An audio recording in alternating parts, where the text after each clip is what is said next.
Bonjour, les Échos organisent le 14 avril prochain leur conférence annuelle Sécurité et Défense. Cette année, on parlera beaucoup de sécurité, puisque la menace n'est pas seulement extérieure, cette année, elle est aussi intérieure. Et pour en parler aujourd'hui, j'ai le plaisir d'accueillir Laurent Giovacchini, qui est le directeur général adjoint de Sopra Steria. Alors, ça fait un peu plus d'un an que ces deux SS2I sont devenus une seule.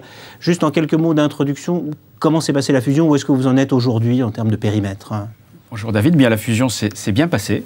C'était pas évident, ça n'allait pas de soi. Quand on parle de fusion entre égaux, on est quelquefois un peu sceptique. Eh bien, l'intégration des équipes s'est parfaitement bien déroulée. Nous avons même obtenu des résultats très prometteurs en 2015, avec notamment une assez forte croissance en France, où l'essentiel des enjeux d'intégration était situé. Et aujourd'hui, Sopra Steria, c'est un chiffre d'affaires de 3,6 milliards d'euros. C'est 38 000 personnes présentes dans 20 pays.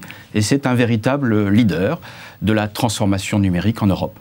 Alors, la question qui nous anime aujourd'hui, c'est celle de la sécurité et de la défense. Sopra Steria, c'est un groupe qui sert finalement toutes les industries. Vous n'êtes pas monoproduit, vous êtes sur tous les fronts de l'actualité économique. Qu'est-ce que vous pesez dans le secteur de la défense et de l'aéronautique, un peu au sens large? Vous avez raison de dire que nous servons plusieurs secteurs de marché, pas tous d'ailleurs. 8 grands secteurs de marché. La banque, le secteur public, l'aérodéfense sécurité, l'énergie, les transports, les télécommunications, les assurances et puis la distribution. Alors dans le secteur aéronautique, défense et sécurité, Sopra Steria pèse 700 millions d'euros. C'est l'un des 3 premiers secteurs d'activité du groupe qui s'est encore renforcé en octobre dernier avec l'acquisition auprès d'Airbus de sa filiale Simpa, spécialisée dans les services de PLM, c'est-à-dire tout ce qui est conception, fabrication, maintien en service des grands investissements, des grands produits que sont les avions, les bateaux, mais aussi les centrales nucléaires ou les investissements ferroviaires. Alors, cette année, on va mettre l'accent, lors de cette conférence Sécurité et Défense, je disais, un peu plus sur le volet sécurité que défense.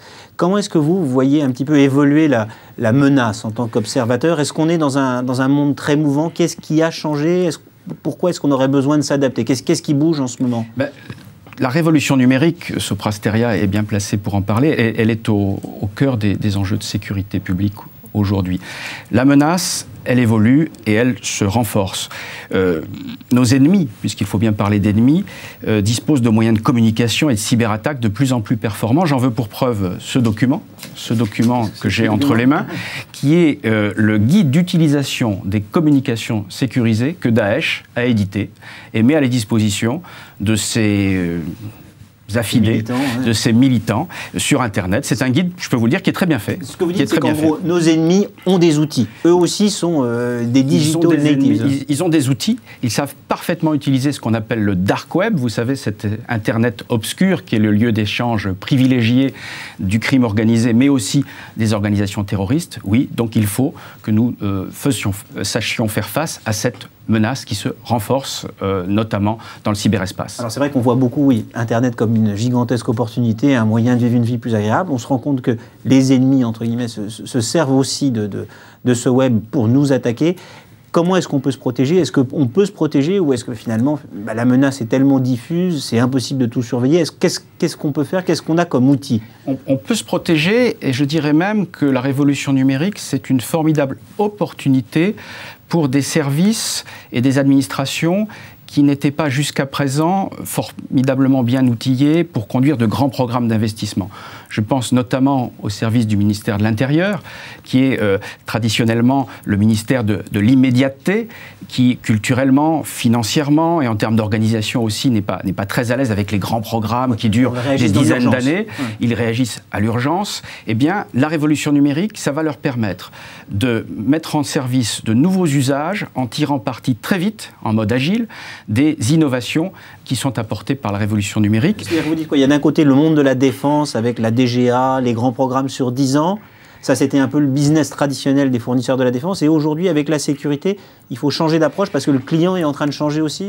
Le client défense va aussi devoir s'adapter à la révolution numérique. Nous proposons en ce moment même à la DGA et au ministère une façon de conduire les programmes de systèmes d'information assez radicalement différente de ce qu'elle était il y a encore quelques années. Mais pour ce qui est des services du ministère de l'Intérieur ou du ministère de la Justice, pour ne citer que, nous pensons que l'on peut aller beaucoup plus vite. Par exemple, en utilisant ce qu'on appelle le Big Data Analytics, les technologies d'analyse des grands volumes de données, nous avons ainsi nos data scientists et puis nos experts métiers ont mis en œuvre en quelques mois des dispositifs qui permettent d'exploiter très rapidement et beaucoup mieux que par le passé, le fichier des empreintes génétiques, par exemple, ou encore d'analyser dans des délais très courts les dossiers judiciaires qui sont pourtant de plus en plus complexes, de plus en plus internationaux. Alors on parle beaucoup de data obésité, on a l'impression qu'effectivement, on va plus savoir quoi faire de toutes ces datas. Les grands groupes du marketing, les spécialistes des produits de grande consommation ont fait du big data